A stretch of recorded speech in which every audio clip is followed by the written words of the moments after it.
Hi friends, good morning. ಹೆಂಗಿದ್ರಿ? ಆರಾಮಿದ್ರಿ ಅಂತ ಅನ್ಕೋತೀನಿ. ನಾನು ಸಹಿತ ಆರಾಮಿದ್ದೀನಿ. ಇವತ್ತಿನ ಗುರುವಾರದ ಲಾಗ್ ಆಗೈತಿ. ಏನಿಲ್ಲ, ಇವತ್ತು ಯಾಕೋ ಬೆಳಗ್ಗೆ ಎದ್ದ ತಕ್ಷಣ ಭಾಳ ತಲೆ ನುಸಾಕತ್ತಿತ್ತು. ಹಾಗಾಗಿ ಮೊದಲ ಬ್ರಷ್ ಮಾಡಿ ಮೊದಲು ಚಾನ ಮಾಡಿ ಕುಡಿಬೇಕಂತ ಹೇಳಿ ಚಹಾ ಕುಡಿಯಾಕತ್ತಿದ್ನಿ. ಯಾಕೋ ಚಹಾ ಬಿಡಬೇಕು ಅಂತ ಎಷ್ಟು ಪ್ರಯತ್ನ ಪಟ್ಟರು ಅದೇನು ಸಾಧ್ಯ ಆಗತ್ತಿಲ್ಲ ನನಗೆ. ಇಷ್ಟು ದಿನ ಅಂತೂ ಚಳಿಗಾಲ ಇತ್ತು. ಚಳಿಗಾಲದಾಗ ಚಹಾ ಕುಡಿಯೋಕನೇ ಬೇಕಾಗಿತ್ತು. ಕುಡಿಲಿಲ್ಲ ಅಂದ್ರಂತೂ ಆಗ್ತಿರ್ಲಿಲ್ಲ. ಯಾಕಂದ್ರೆ ನೈಟ ನನ್ನ ಮಕ್ಕಳು ಮಲ್ಕೊರಂಗಿಲ್ಲ, ಅಂದ್ರೆ ಅವ್ರು ಸರಿಯಾಗಿ ನಿದ್ದೆ ಮಾಡೋಂಗಿಲ್ಲ. ಬೆಳಗ್ಗಿನ ವರ್ಷ ತಲೆನೋಸಕ್ಕೆ ಸ್ಟಾರ್ಟ್ ಆಗಿಬಿಡ್ತೈತಿ.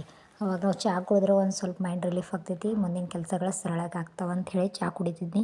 ಆದರೆ ಈಗ ಬೇಸಿಗೆಗಳು ಸ್ಟಾರ್ಟ್ ಆಗೈತಲ್ಲ, ನೋಡೋಣ ಈಗಲಾದರೂ ಟ್ರೈ ಮಾಡ್ತೀನಿ ಚಹಾ ಬಿಡೋಕೆ. ಅದು ಮೊದಲೆಲ್ಲ ಪ್ರೆಗ್ನೆನ್ಸಿ ಟೈಮೆಲ್ಲ ಚಹಾ ಏನು ಕುಡಿತಿರಲಿಲ್ಲ, ಆವಾಗ ಅದೇ ರೂಢಿ ಇತ್ತು. ಹಂಗಾಗಿ ಚಹಾ ಬಿಟ್ಟಿದ್ನಿ. ಬಟ್ ಇವಾಗ ಚಹಾ ಕುಡಿದು ಕುಡಿದು ಕುಡಿದು ರೂಢಿಯಾಗಿ ಬಿಟ್ಟಿತ್ತಲ್ಲ, ಬಿಡೋಕೆ ಸಾಧ್ಯನೇ ಆಗತ್ತಿಲ್ಲ ಫ್ರೆಂಡ್ಸ್ ನಂಗೆ. ಯಾಕೋ ಇವತ್ತು ಬೆಳಗ್ಗೆ ಎದ್ದ ತಕ್ಷಣ ಭಾಳ ತಲೆನೋಸತ್ತಿತ್ತು. ಅದರಿಂದ ಒಂದು ಸ್ವಲ್ಪ ಶುಂಠಿ ಚಹಾ ಮಾಡಿ ಕುಡಿಬೇಕಂಥೇಳಿ ಚಹಾ ಕುಡಿಯತ್ತಿದ್ನಿ. ಅದ್ರ ಜೊತೆಗೆ ಒಂದು ಕಡೆ ಹಾಲು ಸಹಿತ ಕಾಸಕ್ಕಿಟ್ಟಿದ್ನಿ. ಮೊದಲು ಬೆಳಗ್ಗೆ ಎದ್ದ ಡೈಲಿ ರೂಢಿ ಇರೋದು, ಬೆಳಗ್ಗೆ ಎದ್ದ ತಕ್ಷಣ ಬ್ರಷ್ ಮಾಡಿ ಒಂದು ಗ್ಲಾಸ್ ಬಿಸಿನೀರು ಕುಡಿತೀನಿ, ಉಗುರು ಬೆಚ್ಚಗೆ ನೀರನ್ನು ಕುಡಿದ ಮೇಲೆ ಚಹಾ ಕುಡಿಯೋದು. ಈಗ ಡೈಲಿ ಎಲ್ಲ ಫ್ರೆಶ್ ಅಪ್ ಆದಮೇಲೆ ಚಹಾ ಕುಡಿತೀನಿ. ಇವತ್ತೇನೋ ಒಂದು ಸ್ವಲ್ಪ ಬೇಗನೆ ಕುಡಿದ್ಬಿಟ್ನಿ, ತಲೆನೋಸತ್ತಿತ್ತಲ್ಲ ಅಂಥೇಳಿ.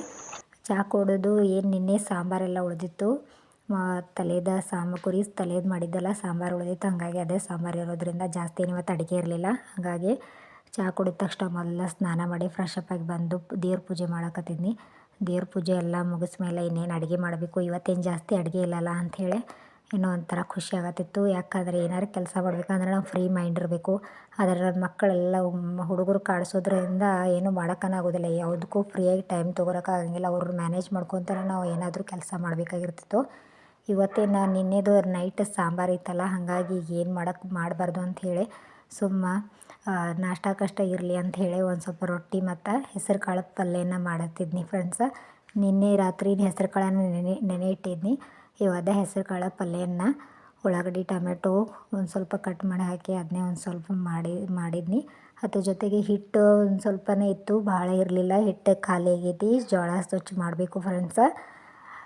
ಅದು ಒಂದು 5 kg ನಾನು ಜೋಳ ಬೇಯಿಸಿರ್ತೇನೆ ಒಂದು ತಿಂಗಳಿಗೆ. ಅದರಲ್ಲಿ ಮಧ್ಯೆ ನಾವೇನಾದರೂ ಚಪಾತಿ ಅದು ಮಾಡ್ಕೊಂಡು ತಿಂತೇವೆ. ದೋಸೆ, ಇಡ್ಲಿ, ಪಡ್ಡ, ಏನಾದ್ರು ಪರೋಟ ಈ ರೀತಿ ಬೇರೆ ಬೇರೆ ತಿನ್ನೋದ್ರಿಂದ ಒಂದು ತಿಂಗಳಿಗೆ ಒಂದು 5 kg ಜೋಳದ ಹಿಟ್ಟು ಸಾಕಾಗ್ತೈತಿ. ಹಾಗಾಗಿ ಅಷ್ಟೇ ಬೇಯಿಸಿರ್ತೀನಿ. ಯಾಕಂದ್ರೆ ಜಾಸ್ತಿ ಬೇಯಿಸೋದು ಆಮೇಲೆ ಅದಕ್ಕೆ ಏನಾದರೂ ಹುಳ ಅದು ಆಗ್ತಾವಲ್ಲ, ಸುಮ್ಮನೆ ಕ್ರಿಮಿಕೀಟಗಳು ಆಗ್ತಾವಲ್ಲ ಅಂಥೇಳಿ ಫ್ರೆಶ್ ಏನೇ ಇರಲಿ ಅಂಥೇಳಿ, ಬೇಕಿದ್ರೆ ಒಂದು ತಿಂಗಳ ಒಳಗನೆ ಮುಗೀತು ಅಂತಂದರೆ ಮತ್ತೆ ಬೇಯಿಸ್ಕೋಬೋದು ಅಂಥೇಳಿ ಅಷ್ಟನ್ನು ನಾನು ಬೇಯಿಸಿರ್ತೇನೆ. ಒಂದು 5 kg ಜೋಳ, 5 kg ಗೋಧಿ ಇಷ್ಟನ್ನು ಮಧ್ಯೆ ಯಾವಾಗಾದ್ರೂ ಒಂದು ವಾರದಲ್ಲಿ 2-3 ದಿನ ಇಡ್ಲಿ ಅಥವಾ ದೋಸೆ, ಪಡ್ಡ ಏನಾದರೂ ವೆರೈಟಿ ಬೇರೆಯೇ ಮಾಡಿರ್ತೇನೆ. ಮತ್ತು ಇವಾಗಂತೂ ಒಂದು ಸ್ವಲ್ಪ ಅವಲಕ್ಕಿ ಮಾಡೋದು ಕಡಿಮೆ ಮಾಡಿದ್ವಿ. ಉಪ್ಪಿಟ್ಟು ಅಷ್ಟೇ ಮಾಡ್ತೀವಿ, ಅವಲಕ್ಕಿ ಅಂತೂ ಇಲ್ಲೇ ಇಲ್ಲ. ಏನಿಲ್ಲ, ಹೆಸರು ಕಾಳು ಪಲ್ಯ ಮತ್ತು ರೊಟ್ಟಿ ನಾನು ಇವತ್ತು ನಾಷ್ಟಕ್ಕೆ ಅಂಥೇಳಿ ಅದನ್ನೇ ಮಾಡಕತ್ತಿದ್ನಿ. ಈ ಹುಡುಗರ ಜೊತೆ ನನ್ನ ಮಕ್ಕಳು ಹೇಳೋಕ್ಕಿಂತ ಮುಂಚೆನೇ ಏನಾರು ಕೆಲಸ ಮಾಡಿದರೆ ಕೆಲಸ ಆಗ್ತೈತಿ. ಇಲ್ಲಾಂದ್ರೆ ಅವ್ರ ಜೊತೆನೇ ಅವ್ರನ್ನೆಲ್ಲ ಮ್ಯಾನೇಜ್ ಮಾಡಿಕೊಂಡು ಕೆಲಸ ಮಾಡೋದು ಅಂದ್ರೆ ಅದು ಒಂದು ದೊಡ್ಡ ಚಾಲೆಂಜ್ ಆಗಿರ್ತೈತಿ ನಮ್ಗೆ.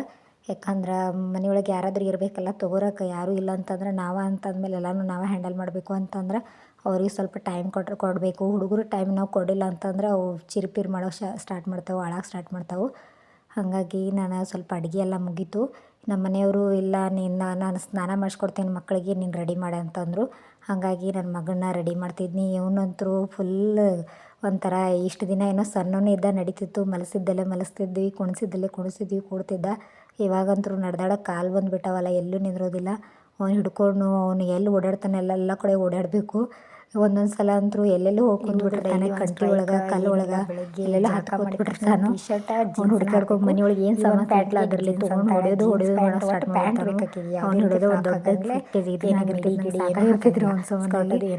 ಅವ್ರಿಬ್ಬರನ್ನೂ ಜಳಕ ಆಯಿತು, ಅವ್ರಿಬ್ಬರನ್ನೂ ರೆಡಿ ಮಾಡಿದ್ವಿ. ಆಮೇಲೆ ನನ್ನ ಮಗಳು ಸ್ಕೂಲಿಗೆ ಹೋಗಕ್ಕೆ ರೆಡಿ ಆಗ್ಯಾಳ, ಫುಲ್ ಅಳಕ್ಕೆ ಸ್ಟಾರ್ಟ್ ಮಾಡ್ತಾಳೆ. ಸ್ಕೂಲಿಗೆ ಹೋಗಕ್ಕೆ ಫುಲ್ ರೆಡಿ ಆಗಿಬಿಟ್ಟಾಳ, ಫ್ರೆಂಡ್ಸ್ ಹೊಂಟಾಳ. ಅವರೆಲ್ಲರೂ 3 ಜನ ಸ್ಕೂಲಿಗೆ ಹೋದರು. ಇನ್ನೇನು ಕೆಲಸ ಉಳಿದಿರೋ ಕೆಲಸ ಮಾಡಬೇಕು ಅಂತ ಹೇಳಿ ಬಟ್ಟೆನೆಲ್ಲ ವಾಷಿಂಗ್ ಮಿಷಿನ್ಗೆ ಹಾಕಿದ್ನಿ. ಬಟ್ಟೆ ವಾಷಿಂಗ್ ಮಿಷಿನ್ಗೆ ಹಾಕಿಬಿಟ್ಟು ಇವಾಗೇನು ನಾಷ್ಟ ಒಂದು ಸ್ವಲ್ಪ ಮಾಡ್ಕೋಬೇಕಂತ ಹೇಳಿ ರೊಟ್ಟಿನ ನಾಷ್ಟ ಮಾಡಿದ್ನಲ್ಲ ಅದನ್ನ ತಿಂತಿದ್ನಿ.